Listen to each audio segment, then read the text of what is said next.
dan katsira liman qala wasari'u ila magfiratin min rabbikum wa jannatin arduha as-samawati wal ard uiddat lil muttaqin. Asyhadu an la ilaha illallah wahdahu la syarikalah wa asyhadu anna Muhammadan abduhu wa rasuluh. Amma ba'd, faqala Allah Ta'ala fi kitabihil karim. A'udzu billahi minasyaitonir rajim. Ya ayyuhalladzina amanu taqullaha haqqa tuqatih wa la tamutunna illa wa antum muslimun. Wa qala Rasulullah sallallahu alaihi wasallam, ittaqillaha haitsu ma kunta wa atmi'is sayyi'atal hasanata tamhuha wa khaliqin nas bi khuluqin hasan. Puji dan syukur kita panjatkan kepada Allah SWT yang masih menghadirkan kita di majelis yang terbaik, yaitu majelis ilmu, dan di tempat yang terbaik, yaitu Masjid Al-Ikhlas, salah satu rumahnya, rumah Allah SWT untuk mendapatkan hidayahnya, untuk mendapatkan karunia-Nya, dan untuk mendapatkan pengakuan sebagai orang yang beriman kepadanya, dan orang yang beriman kepada hari akhir, serta berhak mendapatkan hidayah yang akan membimbing, menunjukkan, mengantarkan, serta menyampaikan ke pintu surganya dalam ridho Allah SWT. Amin. Ya Allah, ya Rabbal Alamin. Masyarul muslimin rahimani wa rahimakumullah. Salah satu ciri orang yang bertakwa yang kelak mendapatkan hidayah dan al-falah ya, adalah orang yang menginfakkan sebagian rezeki yang diberikan oleh Allah SWT. Wa mimma razaqnahum yunfikun. Orang yang menginfakkan sebagian rezeki yang diberikan oleh Allah SWT, insya Allah pertama akan mendapatkan hidayah, petunjuk. Yang kedua akan mendapatkan al-falah. Al-falah itu artinya keuntungan. Keuntungan yang paling menguntungkan adalah mendapatkan sorga yang terbaik. Mendapatkan sorga yang tertinggi, yaitu sorga Firdaus atau sorga Aden. Kemudian orang yang bertakwa yang akan mendapatkan ampunan dari Allah SWT serta sorga yang luasnya seluas langit dan bumi juga adalah orang yang selalu berinfak setiap saat. Alladzina yunfikuna fisarra'i wa dharra'i. Dia senantiasa berinfak baik ya, ketika senang maupun ketika susah. Baik ketika kaya maupun ketika miskin. Baik ketika lapang maupun ketika sempit. Dia selalu berinfak. Insya Allah ya, mendapatkan ampunan dari Allah SWT. Selamat, aman dari bencana di dunia. Dan selamat serta aman dari azab neraka di akhirat. Serta mendapatkan surga yang kaplingnya saja seluas langit dan bumi. Demikian pula ya, salah satu ciri orang yang beriman adalah orang yang tawakal kepada Allah. Dan bentuk tawakal itu ada dua. Pertama sifatnya vertikal. Menjalin ya, kebersamaan dengan Allah SWT. Menjalin kedekatan dengan Allah SWT. Lewat apa? Lewat mendirikan sholat. Karena sholat itu mi'rajul mu'minin. Ya, dapat menaikkan kita ya, ke derajat yang paling tinggi. Sampai kemudian dekat dengan Allah, bersama dengan Allah, dan dimasukkan ke dalam surga Allah. Ya. Kemudian ada ya, tawakal dalam bentuk horizontal. Ya. Menjalin kebersamaan, kedekatan dengan sesama manusia. Yaitu infak. Ya. Alladzina yuqimuna sholat wa mimma razaqnahum yunfikun. Orang yang selalu dekat dan bersama Allah, dia selalu mendirikan sholat. Baik yang fardunya maupun yang sunatnya. Ya. Baik yang di masjid maupun yang di rumah. Ya. Baik sendiri maupun berjamaah. Itulah mendirikan sholat. Ya. terpenuhi rukun dan syaratnya, ya, mendirikan sholat.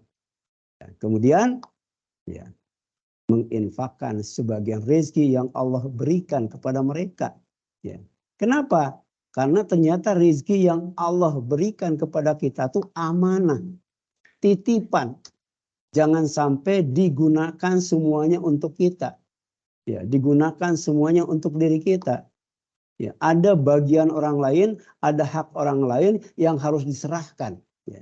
Jadi sejatinya kalau kita ngasih duit kepada orang, ngasih makanan kepada orang, atau ngasih apapun, itu adalah rezeki Allah dan kemudian titipan Allah yang dititipkan kepada kita untuk diserahkan kepada yang berhaknya. Dan ini salah satu terapi ya untuk menyembuhkan penyakit keluh kesah. Jadi salah satu kelemahan manusia itu dia punya penyakit keluh kesah. Apa itu? Kalau dia diuji dengan sesuatu yang tidak menyenangkan, gampang sekali putus asanya. Tapi ketika diuji dengan sesuatu yang menyenangkan, dia sangat pelit sekali. Dan terapinya diantaranya adalah ya, dengan menyisihkan sebagian rezeki yang Allah titipkan kepada kita yang diberikan kepada yang berhak menerimanya. Yaitu asail wal mahrum. Asail itu yang meminta. Ya, terus terang meminta datang ke rumah kita. Kita sisihkan dari infak kita. Yang kedua al mahrum. Dia tidak akan datang ke rumah kita. Ya, kita harus mengenal mereka dan antarkan kepada mereka, ke rumah mereka. Ya. Sebab dia malu kalau minta. Walaupun sebenarnya sama-sama butuh dengan orang yang datang langsung kepada kita. Misalnya pengemis, pengamen, dan lain sebagainya. Tapi ternyata ada infak yang mabrur. Ya. Jadi bukan haji saja. Infak juga harus mabrur. Mabrur itu pertama dianggap baik. Yang kedua dianggap benar. Sehingga diterima oleh Allah dan dibalas oleh Allah SWT dengan balasan yang berlimpah ruah. Ya. Sama dengan haji mabrur. Wal hajjul mabrur laisa lahu jazaun ilal jannah. Dan haji mabrur itu ya balasannya tiada lain, tiada bukan kecuali sorga. Ya. Nah, mabrur itu ya kalau dikaitkan dengan bisnis, dikaitkan dengan dagang, dikaitkan dengan jual beli, ya itu didefinisikan sebagai mala kadzibun fihi wala khiyanatun wala syakun. Ya. Jual beli baru dikatakan mabrur sebagai usaha yang terbaik, ya adalah sesuatu yang di dalamnya tidak ada kebohongan. Ya. Jadi kalau bisnis di dalamnya ada kebohongan, itu tidak dianggap mabrur. Ya. Yang kedua, yang di dalamnya tidak ada pengkhianatan. Baik pembeli maupun penjualnya sama-sama saling percaya. Ya. Kemudian wala syakun dan tidak ada keraguan. Ya. Jadi infak yang mabrur itu pertama, infak yang di dalamnya ada kejujuran. Yang kedua, infak yang di dalamnya ada kepercayaan, amanah. Ya. Karena tadi infak itu amanah dari Allah. Jangan sampai salah memberikannya. Sebab baik zakat maupun infak ada mustahiknya. Ya, kalau salah ngasih mustahik itu maka tidak dinilai sebagai infak. Misalnya ya zakat dikasihkan sama orang tua itu nggak boleh. Ya, zakat dikasihkan kepada saudara nggak boleh. Dikasihkan kepada keluarga nggak boleh. Dikasihkan kepada adik, kakak, bibi dan nggak boleh. Tapi kalau infak ya prioritas pertama adalah ibu dan bapak kita. Yang kedua orang yang dekat dengan kita, istri kita, anak kita, ya, saudara kita dan sebagainya. Itu beda antara mustahik infak dan zakat. Makanya ini amanah dari Allah. Jangan sampai salah menyerahkan.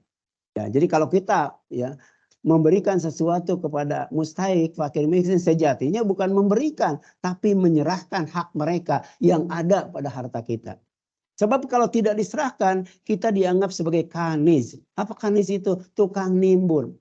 Ya, setiap harta yang ditimbun, hak orang lain yang tidak diserahkan, nanti dikumpulkan, dijadikan gosokan dari api. Allah itu maha kuasa. Allah kuasa menjadikan ya harta yang dititipkan oleh Allah untuk ya orang lain, kemudian kita tidak menyerahkannya, dianggap sebagai penimbun, kemudian Allah dijadikan ya apa? Gosokan dari api neraka. Dan tidak hanya berhenti sampai di sana. Ya, gosokkan dari api itu kan panas banget. Tapi kemudian dipanaskan lagi di atas api neraka jahanam. Dan kemudian ya digosokkan kemana? Ke keningnya. Ya, digosokkan kemana? Ke lambungnya. Digosokkan kemana? Ke punggungnya sambil dikatakan rasakan oleh kalian apa yang kalian timbun. Ini makna menimbun dalam Islam. Jadi ternyata menimbun itu diantaranya ya ada harta yang dititipkan oleh Allah kepada kita untuk orang lain, tapi kemudian kita tidak menyerahkannya atau salah menyerahkannya bisa jadi. Nauzubillahi min zalik. Kemudian yang selanjutnya ya bahwa infak itu harus dilandasi dengan keyakinan ya. Sebab yang namanya ibadah tuh harus sampai yakin. Nggak boleh ibadah tuh ragu ya. Nah, termasuk juga infak ya. Misalnya kita harus yakin bahwa infak itu sejatinya kita sedang berbisnis dengan Allah ya. Kalau bisnis dengan manusia bisa untung, bisa rugi, bisa balik modal. Tapi kalau bisnis dengan Allah untung terus. Tidak akan pernah rugi. Dan itu harus kita yakini. Ya, sebab kalau tidak, ya kita tidak akan semangat dalam berinfak. Kita tidak akan sungguh-sungguh dalam berinfak. Kita tidak akan serius dalam berinfak. Dan ini Allah firmankan. Ya, a'udzubillahi minasyaitonirrajim. Innalladzina yasluna kitaballah. Sesungguhnya orang-orang yang membaca Al-Quran sebagai kitab Allah. Wa aqamus sholat dan mendirikan sholat. Wa anfaku serta menginfakkan mimma rozaknahum. Dari sebagian rezeki yang kami berikan kepada mereka. Sirron. Baik sembunyi-sembunyi. Tadi. Ya, karena yang orang yang berhak menerimanya itu malu kalau mereka menerimanya di depan umum. Ini harus kita datangi rumahnya tuh. Atau wa'alaniyah, ya, wa'alaniyah terang-terangan. Ya, misalnya tadi datang ke rumah kita sebagai pengamen, pengemis, kasih itu. Atau bisa jadi kita bisa berinfak dengan terang-terangan kalau kemudian infak kita bisa ditiru oleh orang lain. Infak kita bisa diikuti oleh orang lain. Infak kita bisa diteladani oleh orang lain. Ya, misalnya ya ketika ada panitia pembangun masjid datang ke rumah kita. Ada daftar listnya, si A 5.000, si B 10.000, ya si C ya kemudian 20.000, ditulis hamba Allah. Itu namanya sirron kan, tidak disebutkan namanya. Tapi kemudian kita ya infaknya 5 juta, tulis nama kita, nggak apa-apa. Supaya apa? Supaya diikutin orang tahu ya. Bahwa infak itu harus serius, harus sungguh-sungguh, harus sesuai dengan kejujuran. Kalau mampunya 5 juta, ya 5 juta. Jangan 100.000. Tadi kan perlu kejujuran infak itu. Dan ternyata ya, orang yang didatangi oleh panitia itu mengikuti. Ya, mengikuti kita. Oh, 5 juta, 5 juta, 5 juta. Maka kita akan dapat pahala dari orang yang berinfak itu. Kenapa? Karena mengikuti kita. Dan kita ya membimbing mereka untuk berinfak. Ya sesuai dengan kemampuan. Mandala ala khairin falahu mithlu ajri fa'ilihi. Jadi siapa saja yang menunjukkan kepada satu kebaikan, tadi ngasih infak 5 juta, yang lain mungkin 10 juta, 20 juta, itu menunjukkan kepada kebaikan. Dengan harapan bukan untuk sombong, bukan untuk ria dan takabur, supaya diikuti oleh yang lainnya. Maka dapat itu kebaikan, pahala dari orang yang mengikuti kita. Ya. Kemudian sejatinya tadi baca Al-Quran itu bisnis dengan Allah. Karena satu huruf 10 kebaikan. Itu satu huruf itu. Ya, kalau kita baca misalnya surat Al-Baqarah kan 286 ayat. Berapa huruf kali 10 kebaikan. Tidak akan pernah rugi itu. Dan kalau kemudian kita hafal ya Al-Quran, satu ayat itu adalah satu anak tangga. 2 ayat, 2 anak tangga. Bayangkan kalau kita hafal 30 juz berapa ayat. Kita dapat mi'raj ya.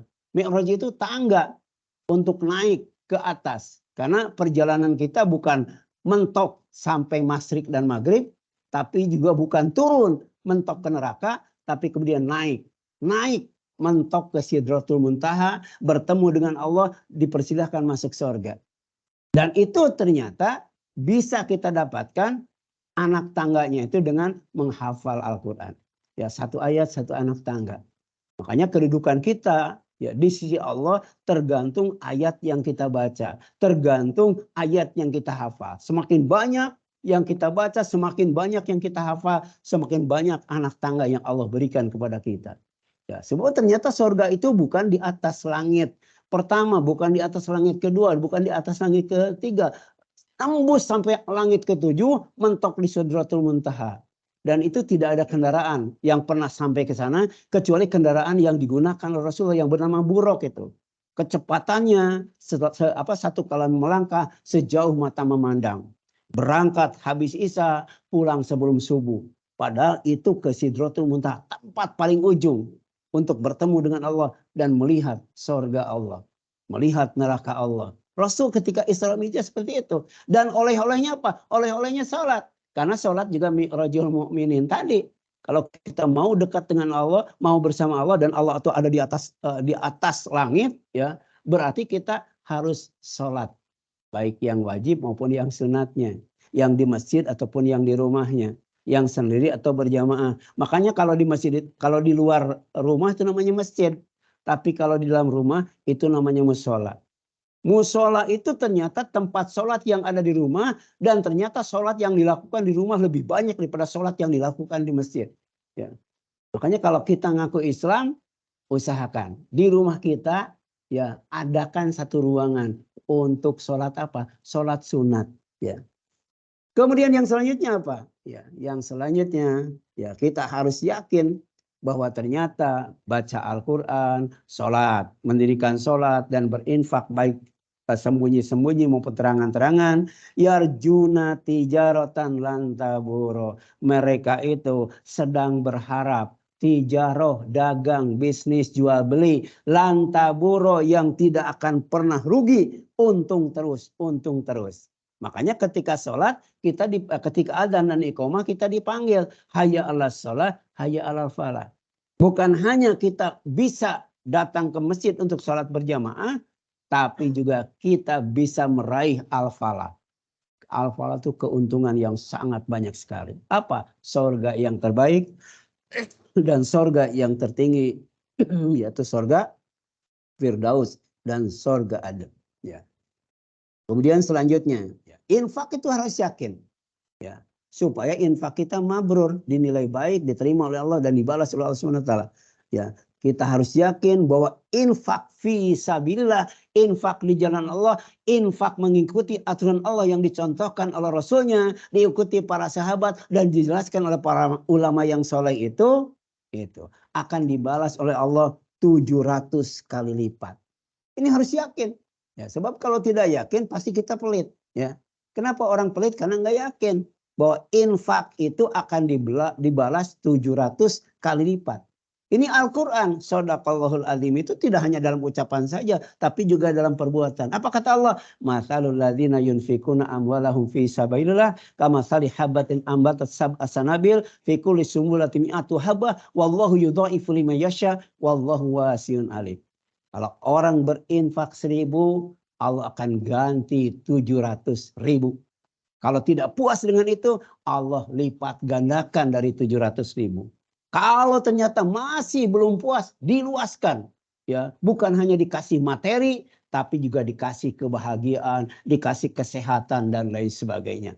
Ya, dan Allah senantiasa memperhatikan orang yang selalu berinfak. Insya Allah hidupnya aman, selamat, bahagia, dimudahkan semudah-mudahnya ketika orang dalam kesulitan.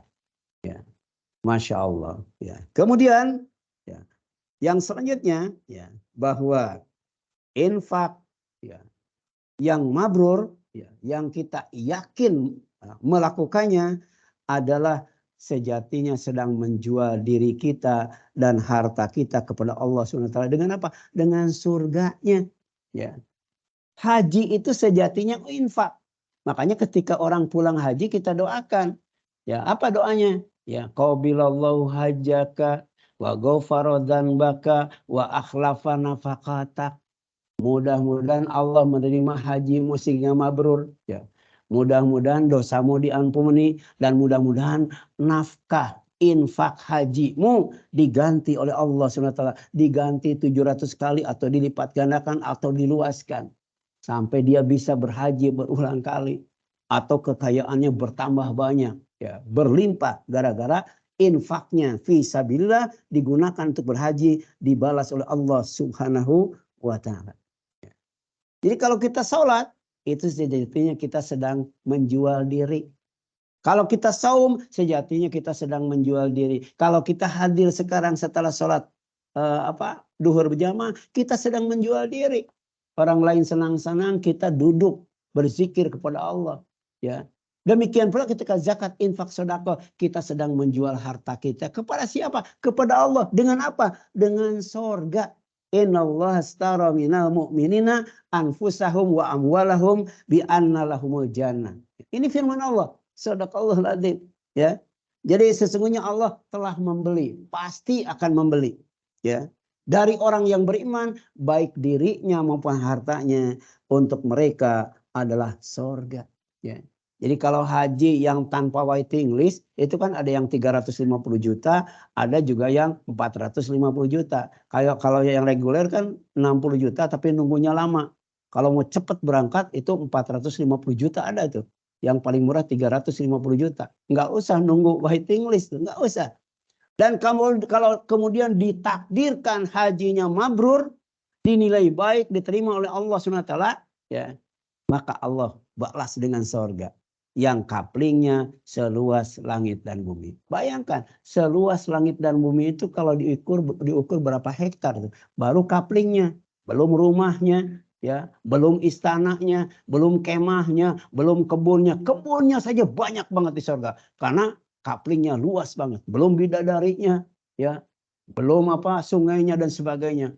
Wah, itu luar biasa. 450 juta kita ibadah haji oleh Allah diganti surga. Rugi nggak? Nggak bakal rugi. Apalagi kalau cuma 60 juta. Kemudian apalagi kalau umroh cuma 30 juta. Allah ganti dengan surga itu. Ya, kalau kita bisa haji dan umroh, ada dua kebaikan yang Allah tawarkan. Yang pertama, Allah akan menghapus kemiskinan. Yang kedua, Allah akan menghapus dosa sehingga pulang haji dan umroh dia akan keluar dari semua dosanya seperti bayi yang baru dilahirkan. Ya. Kemudian yang terakhir, ya, bahwa, ya, infak itu tidak akan mabrur. Kalau yang kita infakkan bukan yang kita sukai, bukan yang kita cintai, bukan kalau kita ngasih orang yang dikasih itu nggak seneng, ya, nggak bahagia, nggak tertarik, ya. Jadi usahakan, ya, kita tidak hanya mengenal nama orang, nama teman, nama tetangga, tapi juga kita harus kenal apa kesukaannya, ya. Baik makanan, kalau pakaian usahakan hafal ukurannya. Kecuali kalau ngasih sarung itu, nggak usah nanya ukuran.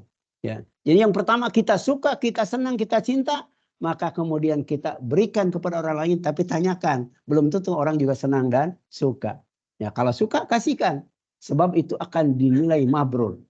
Ini ya firman Allah, lan tanalul birra hatta tunfiqu mimma tuhibbun. Ya, kalian tidak akan mendapatkan albirro sampai kalian menginfakkan dari apa yang kalian sukai, senangi, cintai. Ya, itu nilai kemabruran. Ya, oleh karena itu ketika, ya, para sahabat muhajirin sampai di Madinah, oleh Rasul dipersaudarakan dengan apa? Dengan Ansor. Ya, jadi muhajirin dari Mekah, Ansor dari Madinah, sesama Muslim dipersaudarakan. Itu ada sahabat yang dipersaudarakan, ya. Ansor itu tahu sahabatnya datang ke Madinah nggak bawa apa-apa. Istrinya nggak dibawa, ya, anaknya nggak dibawa karena beda keyakinan, bahkan harta pun tidak dibawa sepeser pun. Tapi kemudian kata Ansor saudaranya yang ada di Madinah, ya, kalau kalian, ya, mau nikah, tuh istri saya, tinggal pilih yang paling cantik, akan saya ceraikan. Nah, ini ada nggak yang sampai begitu nawarin istri itu, ya? Yang kedua tuh harta saya banyak, kita bagi dua, bagi dua. Nah, inilah infak yang mabrur, ya, seperti yang dialami oleh Abu Thalhah. Abu Thalhah itu sahabat yang paling kaya, tapi kayanya itu bukan dengan duit, dengan kebun kurma. Kebun kurmanya tuh banyak banget. Dan di antara kebun kurma Abu Thalhah itu adalah kebun kurma yang ada di depan masjid. Dan Rasul itu dia suka masuk ke kebunnya. Rasul suka istirahat di kebunnya, berteduh di teduhnya, bahkan kemudian memakan kurmanya. Kenapa? Karena Abu Thalha itu orang yang dermawan. Abu Thalha itu senang kalau ada orang yang masuk ke kebunnya. Abu Thalha itu senang kalau ada orang yang beristirahat, berteduh di dalamnya, bahkan makan buah kurmanya. Makanya Rasul nggak izin dulu ke Abu Thalha, langsung masuk, keluar masuk, keluar masuk. Untuk apa? Untuk berteduh, istirahat dan sekaligus menikmati kurmanya. Ya, kemudian ketika turun ayat ini, lantana lulubirro hatta tunfiku mimma tuhibun, sahabat itu semangat untuk mengamalkan Al-Quran. Dia datang kepada Rasulullah, ya Rasulullah, ya saya mendengar engkau telah menerima wahyu bahwa kalian tidak akan ya mendapatkan albiro, kebaikan yang sempurna yang akan mempercepat kalian masuk surga sampai kalian menginfakkan apa yang kalian sukai. Nah, ternyata di antara kebun yang banyak yang aku miliki, yang paling aku sukai adalah kebun yang engkau sering masuk ke dalamnya. Engkau sering istirahat, engkau sering berteduh, dan engkau sering makan buah kurmanya. Akan aku sedekahkan buat kalian. Buat engkau ya Rasulullah. Terserah engkau mau diapain. Tapi ternyata Rasul kan tidak boleh menerima sedekah. Demikian pula keluarganya tidak boleh menerima sedekah. Tapi Rasul tahu. Ya tidak hanya mengenal Abu Thalha. Tapi juga tahu apa yang dicita-citakan oleh Abu Thalha. Dia bercita-cita di antara kebunnya itu ya akan disedekahkan untuk orang-orang yang terdekat buat dia. Kata Rasulullah, ya, ini kebun kurma yang paling engkau cintai, ya, engkau berikan kepada kerabat yang paling dekat dengan kalian. Apa kata Abu Thalha? Aku akan kerjakan. Aku akan lakukan apa yang kau perintahkan. Maka kebun kurma yang paling dia cinta itu, yang paling bagus itu, ya, dia kemudian sedekahkan untuk kerabat dekatnya. Itulah makna ya infak yang mabrur. Mudah-mudahan ya kita dicatat sebagai orang yang bertakwa. Ya. Orang yang mendapatkan hidayah dan al-falah. Mudah-mudahan kita juga dicatat sebagai orang yang bertakwa, yang berhak mendapatkan ampunan dari Allah dan sorga yang seluas langit dan bumi. Dan mudah-mudahan kita dicatat sebagai orang yang senantiasa dekat dengan Allah, ya bersama Allah, dekat dengan manusia, bersama manusia. Bukan hanya dicintai Allah, tapi juga dicintai oleh sesama. Amin. Ya Allah, ya Rabbal Amin. Di antaranya dengan infak yang mabrur. Ya, silakan ada yang ditanyakan sebelum ditutup? Ada? Nggak ada? Ini materinya sudah di-share ya. Silakan nanti kalau yang butuh. Ya.